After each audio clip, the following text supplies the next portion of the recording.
오늘은 성탄절이 이제 한 5일 남았는데요.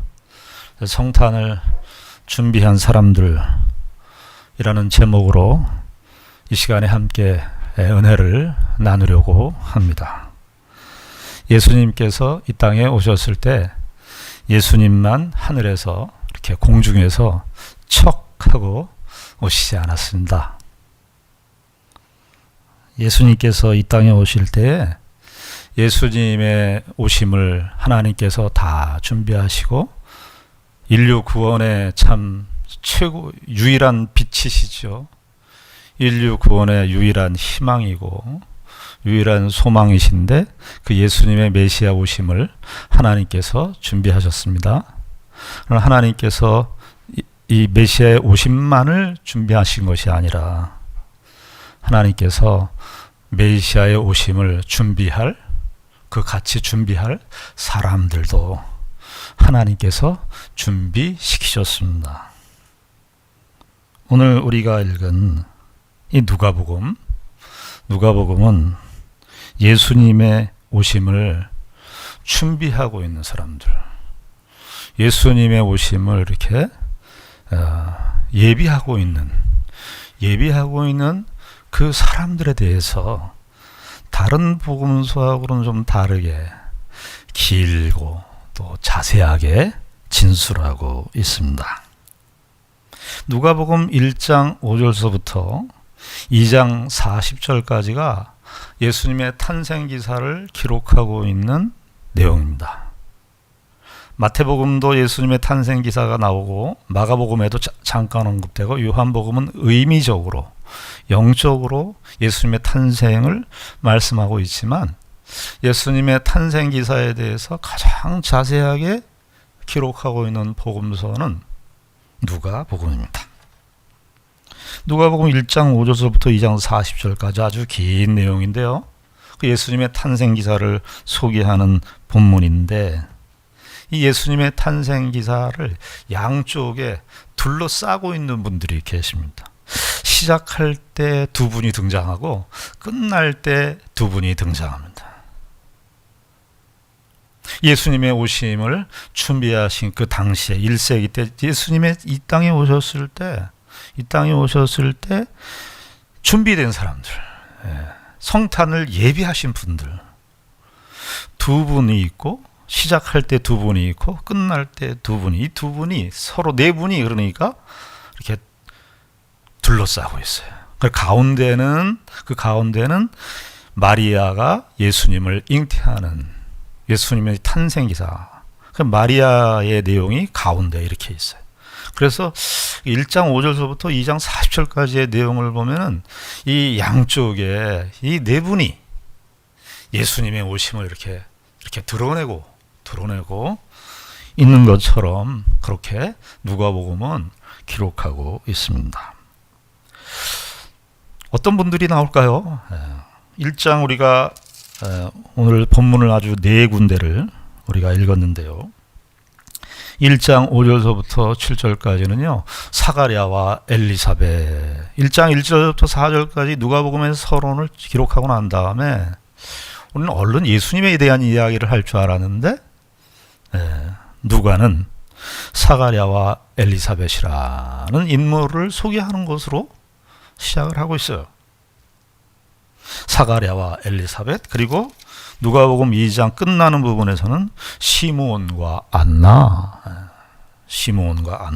그러니까 이 네 사람이 예수님의 탄생을 준비한 인물로, 어떤 면에서 누가는 예수님의 탄생을 보려면 이 네 분을 통해서 예수님의 탄생이 그저 예수님의 탄생만 바라보는 것이 아니라 이 네 분을 통해서 예수님의 탄생을 이렇게 이해하고 예수님의 탄생을 받아들이도록 그렇게 우리에게 얘기하고 있는 것이라고 할 수 있겠습니다. 사가랴와 엘리사벳은 누굽니까? 세례 요한의 부모님들입니다. 세례 요한의 부모님. 하나님께서 하나님의 일을 시작하실 때, 예수 그리스도를 이 땅에 보내셨을 때 또 정말 예수님을 위해서 미리 준비된 인물이 누구냐 하면 세례 요한이었습니다. 여러분 세례 요한 잘 아시죠? 세례 요한이 광야에서 외치는 자의 소리로 온 이스라엘 백성들에게 회개할 것을 도전하면서 하나님 나라를 증거하는 광야에 외치는 자의 소리였습니다. 예수님의 오심을 6개월 먼저 와서 예수님의 오심을 준비한 그 세례 요한인데, 누가는 세례 요한의 부모님으로부터 예수님의 이 탄생 이야기를 시작하고 있습니다. 그래서 누가복음 3장 2절에 보면요, 세례 요한이 하나님의 말씀을 선포할 때 누가는 뭐라 그러냐면 사가랴의 아들 세례 요한, 이렇게 해서 사가랴의 아들, 사가랴를 잊지 말라는 것이죠. 여기 나오는 사가랴, 1장 5절부터 7절에 나오는 사가랴. 그런데 성경은 이분들을 소개할 때 여러 가지로 뭐 다 소개할 수 있어요. 그런데 신앙의 관점에서 이 네 분들을 이야기할 때 신앙의 관점에서 소개를 하고 있습니다. 여기 1장 6절에 보면은 이 사가랴와 엘리사벳을 소개하는데 이렇게 소개되고 있습니다. 6절에 보면 이 두 사람이, 그러니까 사가랴와 엘리사벳이죠. 이 두 사람이 하나님 앞에 의인이니. 여기 뭐 너무나 쉽게 지나갈 수 있는 말인데, 이 두 사람, 이 두 분, 사가랴와 엘리사벳의 경건, 그들의 삶을 이야기하는데 뭐라고 얘기합니까? 하나님 앞에서 의인이었다, 그렇게 말합니다. 참 이스라엘의 역사에 말이죠. 이스라엘의 역사가 지금 이스라엘의 현재 형편이 어떤 형편인 줄 아십니까? 이스라엘은요, 구약시대로 거슬러 올라가면 2000년 전부터 거슬러 올라가면 애굽의 포로가 되었지요. 이스라엘 백성들이 솔로몬과 다윗 시대 때 참 부흥의 시대를 보냈습니다마는 우리가 잘 알다시피 북쪽 이스라엘은 주전 722년에 아수르에 의해서 멸망을 당하고 남쪽 유다는 바벨론에 의해서 멸망을 당합니다. 그리고 역사는 뒤이어서 이스라엘 백성들이 예루살렘에 돌아왔지만 그것도 잠시이고요. 이스라엘 백성들은 바벨론 이후에 페르시아에 의해서 지배를 당하고, 페르시아가 이제 통치가 끝나고 좀 자유를 얻을까 싶었는데 헬라 제국이 등장을 하면서 이스라엘 백성들은 또 포로 생활을 이어왔습니다. 이스라엘의 역사는 칠곡의 역사였습니다. 그래서 헬라 시대 때 알렉산더 대제가 헬라 전 세계를 다 통치했던, 지배했었던 그 대왕 아닙니까? 그때 이스라엘은 헬라 제국의 지배를 받았는데 잠깐 한 100년 동안 마카비 형제를 통해서 독립을 유지했었으나 그것은 잠깐이고 다시 여호를 피했더니 호랑이가 있다고 잠깐 독립의 흐름을 좀 탔다가 로마라고 하는 더 강력한 호랑이를 만나게 돼서 이스라엘은 더 포로의 생활을, 지배당하는 그 생활을, 우리는 일제 36년 했다고 그러지만 이스라엘은요 포로 생활을 엄청나게 했습니다. 그러나 더 큰 문제는 하나님께서 이 이스라엘의 역사 속에 선지자를 보내주시지 않았던 거예요. 바로 그러한 때였습니다. 이스라엘 백성들 전체는 다 하나님에 대한 소망도 사라졌고, 우리가 복음서, 예수님의 탄생기사 복음서에 보면 대제사장들, 종교 지도자들은 다 어떻게 했습니까? 예루살렘의 성전에 모여서 예루살렘 성전을 하나님이 드리는 거룩한 제사 성전으로 만드는 것이 아니라 거기서 성전에서 매매를 하면서 극도의 타락과 부패의 온상이 되어버린 그런 성전 시대, 그런 시대를 살았습니다.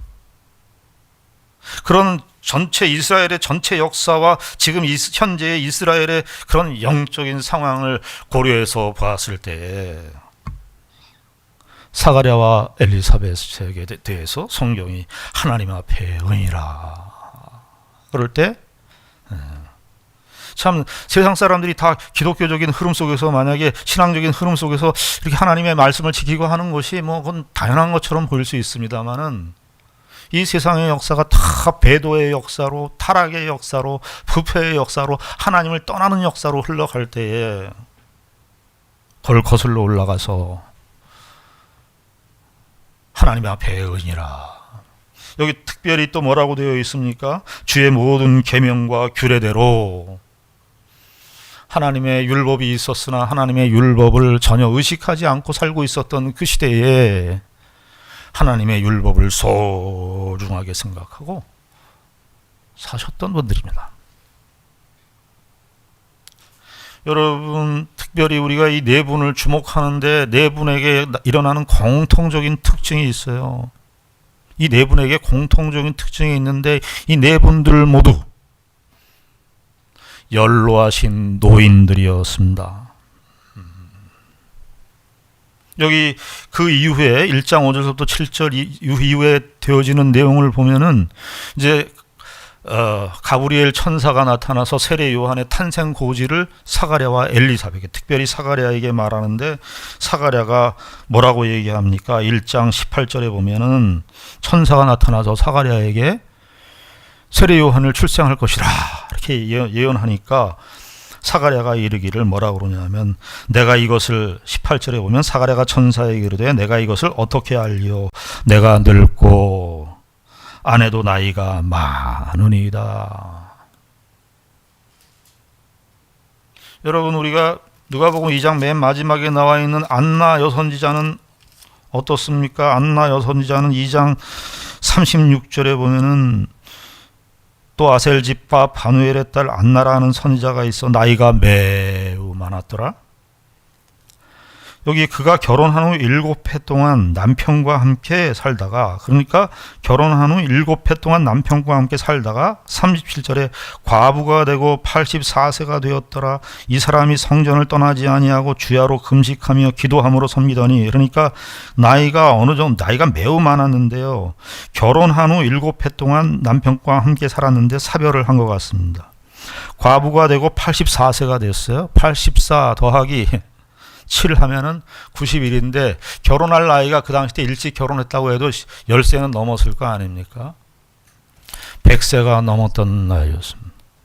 참, 하나님께서 예수 그리스도의 탄생을 준비하시는데, 예수 그리스도의 오심을 준비하는 사람들을 하나님께서 준비시키셨는데, 하나님의 일이 놀라우신 하나님의 이 메시아의 오심을 우리는 생각할 때 기가 막힌 그런 인물이 등장한다 그러면 그에 상응하는 그릇들도 뭐 그만한 그릇이 있어야 되지 않겠습니까?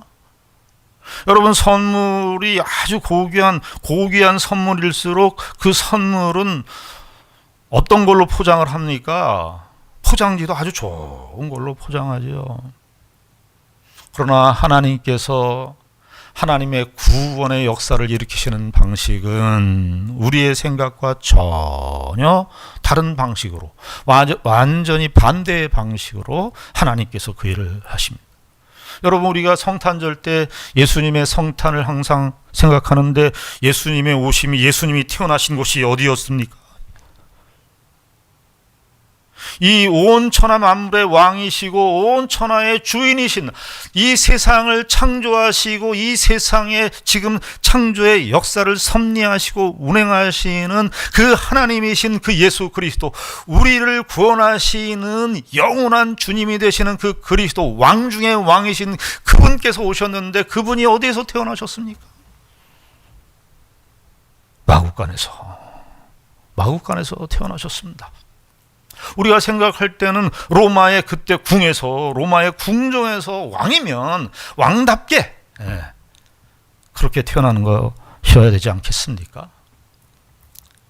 그런데 하나님께서 예수 그리스도를 그렇게 우리의 생각하고 다른 방식으로 오시게 하셨듯이 하나님께서 예수 그리스도의 오심을 네 분의 이 노인들을 통해서 하나님께서 그 하나님의 오심을, 예수 그리스도의 오심을 준비시키셨습니다. 이사야 55장 8절과 9절에 보면은 하나님의 이사야 선지자가 하나님의 구원에 관한 경륜을 이렇게 밝히고 있는데 아주 소중한 말씀이에요. 우리가 이런 말씀들을 진짜 집에다 이렇게 걸어놓고 해야 되는데, 내 시작은 미약하였으나 내 나중은 창대하리라, 이런 말씀 말고 좀 이런 말씀들을 좀 우리가 집에다 걸어놨으면 좋겠어요. 뭐냐 하면, 이는 내 생각이 너희의 생각과 다르며 내 길은 너희의 길과 다름이니라.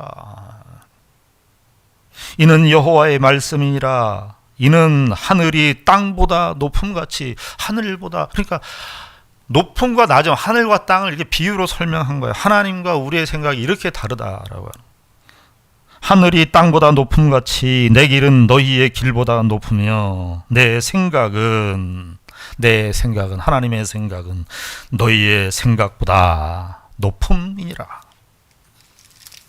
하나님께서 일하시는 방식은 바로 이러한 방식이었습니다. 사가랴와 엘리사벳, 안나와 시몬과 안나, 다 노인이셨지만 바로 이러한 분들을 통해서 예수 그리스도의 오심의 그 영광스러운 빛을 그들에게 보이셨습니다. 이분들의 또 공통적인 특징이 있습니다. 육신적으로는 노인이었지만 또 공통적인 특징이 있어요. 이분들의 공통적인 특징은 뭐냐 하면 그 메시아의 오심을 간절히 소망하고 기다렸습니다. 이분들, 사가랴와 엘리사벳, 시몬과 안나, 이분들의 육신적인 흐름은 나이가 많아서 늙어가는 연로한 그런 흐름이었지만 그들의 마음 속에는, 그들의 영혼 속에는 간절함이 항상 있었는데, 간절한 기대가, 간절한 소원이 이 네 분들에게는 동일하게 있었는데, 그것은 뭐냐 하면 메시아의 위로의 때를, 메시아의 오심을 간절히 바라고 소망했다는 사실입니다.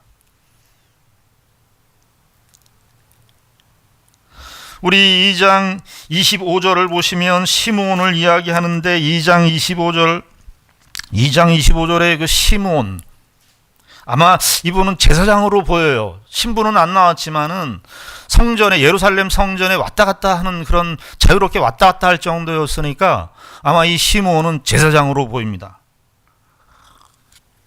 2장 25절에 이 시므온을 소개하는데, 여기서도 시므온의 성격 설명을 하는데, 2장 25절에 보면 예루살렘에 시므온이라는 사람이 있으니 이 사람은 의롭고 경건하여, 이 의롭다는 말 아까 의인이라는 말과 같은 말이었어요. 사가랴와 엘리사벳을 얘기할 때 의롭고 경건하여 이스라엘의, 뭐라고 그래요?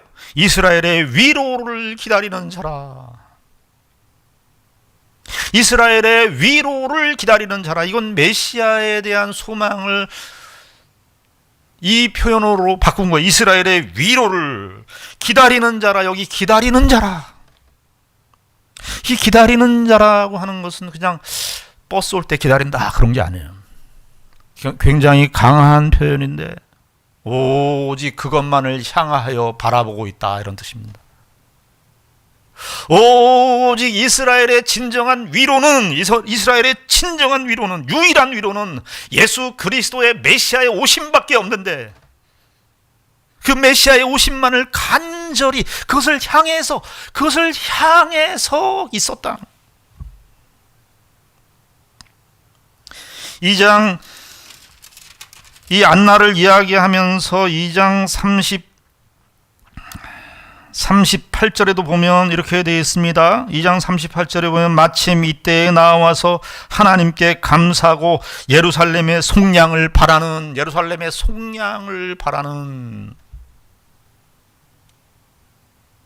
하나님의 예수 그리스도의 오심을 간절히 소망하고 사는 것이 이들의 공통적인 특징이었어요. 사가랴가 가브리엘 천사로부터 세례 요한의 탄생 소식을 받고 나중에 사가랴가 이 하나님의 일하심을 다 깨닫고 나서 사가랴가 찬송을 합니다. 사실 사가랴의 찬송이 제일 먼저 나와요. 사가랴의 찬송이 1장 68절을 보시면은 사가랴가 찬송해요. 이 모든 되어지는 일들을 보고 사가랴가 찬송하는 내용이 나오는데 68절에 보면 찬송하리로다 주 이스라엘의 하나님이여 그 백성을 돌보사 속량하시며, 사가랴가 이렇게 찬송을 했는데 예수 그리스도의 오심에 대해서 찬송을 하는데 찬송하리로다 주 이스라엘의 하나님이여 그의 백성을 돌보사 속량하시며, 아까 예루살렘의 속량을 바란다는 말과 같은 단어예요. 시므온의 찬양도 2장 30절에 보면 시므온의 찬양도 나오는데요, 2장 30절에 보면 내 눈이 주의 구원을 보았사오니, 내 눈이 주의 구원을 보았사오니. 그러니까 이분들은 다 그 시대에, 암울한 시대에 흑암 같은 그런 시대를 살고 있었습니다마는, 그리고 자신의 몸은 늙고 더 이상 소망이 없는 것 같은 그러한 육신적 연약함 속에 놓여 있었으나 그들의 영혼은 참 빛이신 예수 그리스도의 메시아의 오심을 기다리고 소망하는 곳으로 가득 찬 것을 봅니다.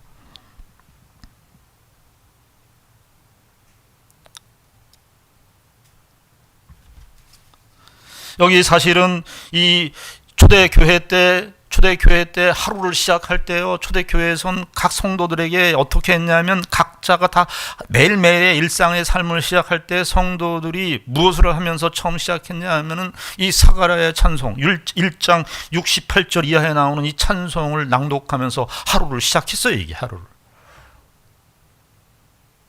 그리고 하루를 끝맺을 때는 누구의 찬송을 부르면서 끝을 맺었냐면 이 시므온의 찬송 1장 29절 이하에 나오는 시므온의 찬송을 부르면서 하루를 끝을 맺었어요.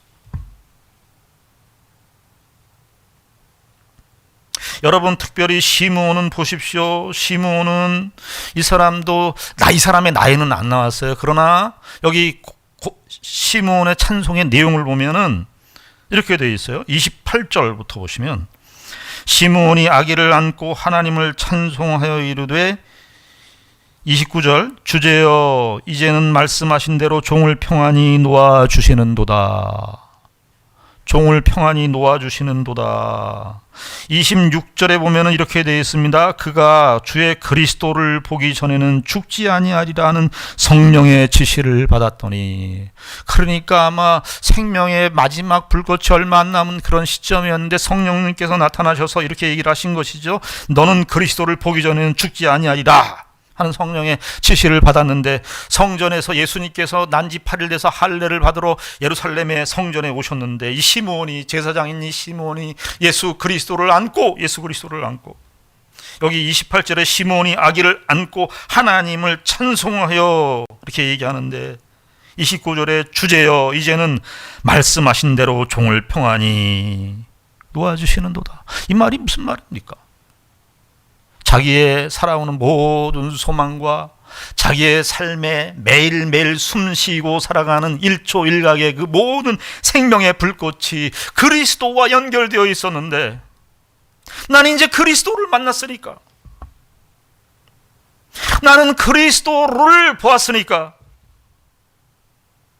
이제는 종을 평안히 놓아주십시오.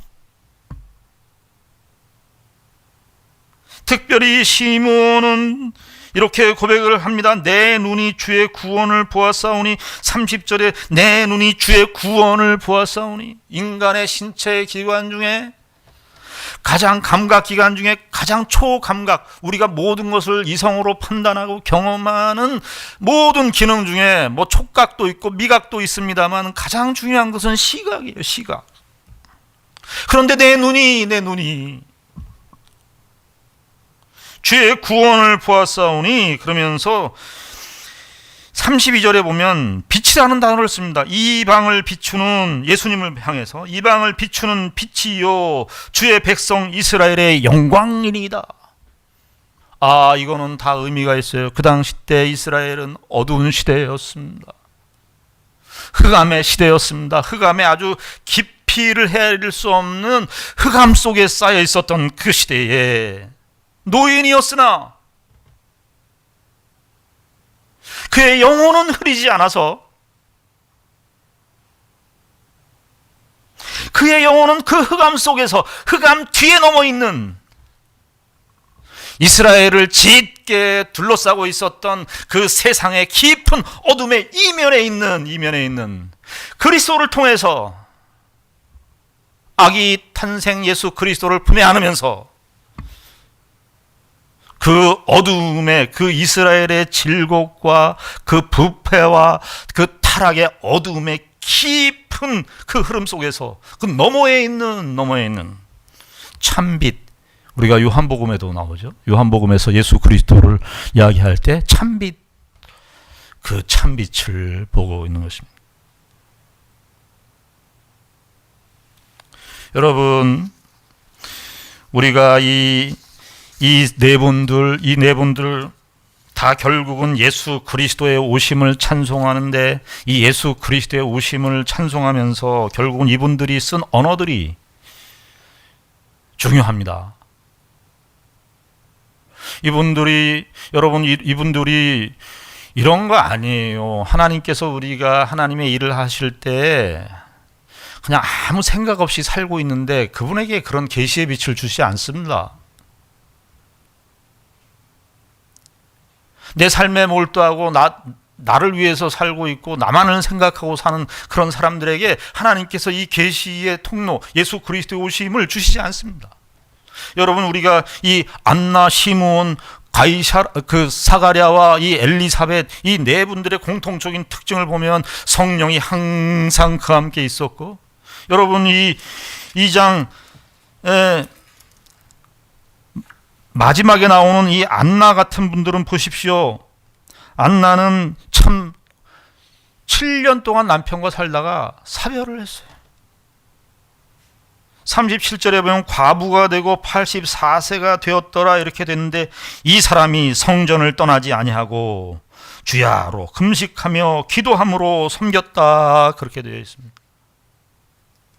주야로 금식하면서 기도함으로 섬겼다.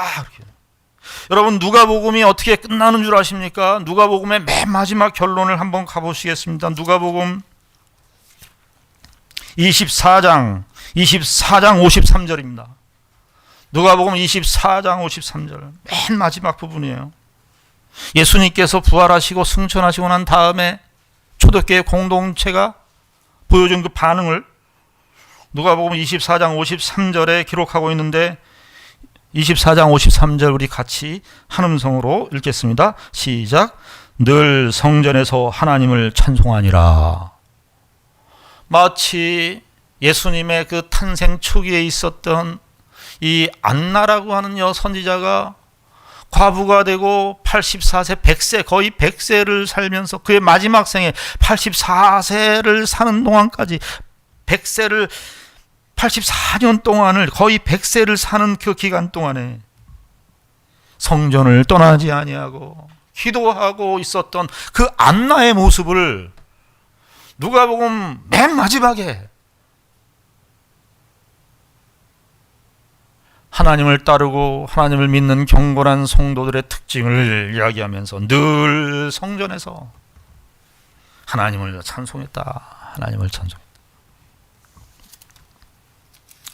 특별히 여러분, 누가복음에 보면 최초로 복음을 전하는 사람이 나옵니다. 사실은 누가복음에 우리가 살펴보진 않았지만 최초로 복음을 전파한, 누가복음의 기록에 의하면 최초로 복음을 전파한 사람이 누구냐 하면은 사람이 아니고요, 천사입니다. 천사. 우리가 성탄절만 되면 자주 묵상하는 누가복음 2장의 말씀인데, 목자에게 제일 먼저 복음을 전한 사람이 누굽니까? 천사예요. 천사. 하늘의 큰 기쁨의 좋은 소식을 내가 너희에게 전하노라. 천구 천사의 그 빵파레가 울리면서, 그 정말 밤에 목동 그러면 그 당시 때 이스라엘의 역사에서 세리, 그 다음에 목동, 이런 창녀 세 부류는 메시아가 와도 이 사람들은 하나님의 구원 역사에, 하나님의 역사에 참여할 수 없는 사람이라 그래서 제외된 분들이에요. 제외된 그룹들입니다. 그런데 그 목동에게 천사가 하나님의 복음을 전합니다. 그런데 사람으로서 이 하나님의 복음을 최초로 전파한 사람이 누구냐? 바로 좀 전에 말씀드렸던 이 안나 여선지자였습니다. 우리가 누가복음 2장 다시 한번 가셔서 2장 38절을 보겠습니다. 2장 38절. 그러니까 성전에서 이제 이 시므온과 안나가 함께 예수님의 아기를 보시고, 이제 이 안나가 성전에서 나와서 거기 아마 성전 주변에 정말 예루살렘, 이스라엘의 메시아의 오심을 간절히 바라는, 예루살렘의 속량, 이스라엘의 구속을 바라는 그 사람들이 있었던 것으로 보입니다. 38절에 보면 마침 이때에 나와서, 지금 이 안나죠. 안나 여선지자. 마침 이때에 나와서 하나님께 감사하고 예루살렘의 속량을 바라는 모든 사람에게, 그 다음에 뭐라고 되어 있죠? 그에 대하여. 여기서 그는 누굽니까? 바로 예수 그리스도에 대하여 말하니라. 100세가 넘은, 참 걸음도 걷기 힘들었을 그 연세에 계시는, 그 나이에 계시는 안나 여선지자를 통해서 최초로 이스라엘 공동체에 하나님의 복음을 전한 사람, 어떤 면에서 세례 요한보다 먼저 예수님의 그 탄생 시점에 이스라엘 공동체에게, 예루살렘 공동체에게 그분에 대해서 말한 사람, 그분이 누구냐? 바로 100세가 넘은 안나 여선지자였습니다. 이분들은 연세는 많이 됐고, 우리가 일상적으로 생각할 때 육신적으로, 세상에서 육신적으로 다 연약하고, 모든 몸의 세포가 이렇게 노화로 들어가는 그런 다 시점이지만, 그의 영혼들은, 이 네 분들의 영혼들은 예수 그리스도로 충만했으며,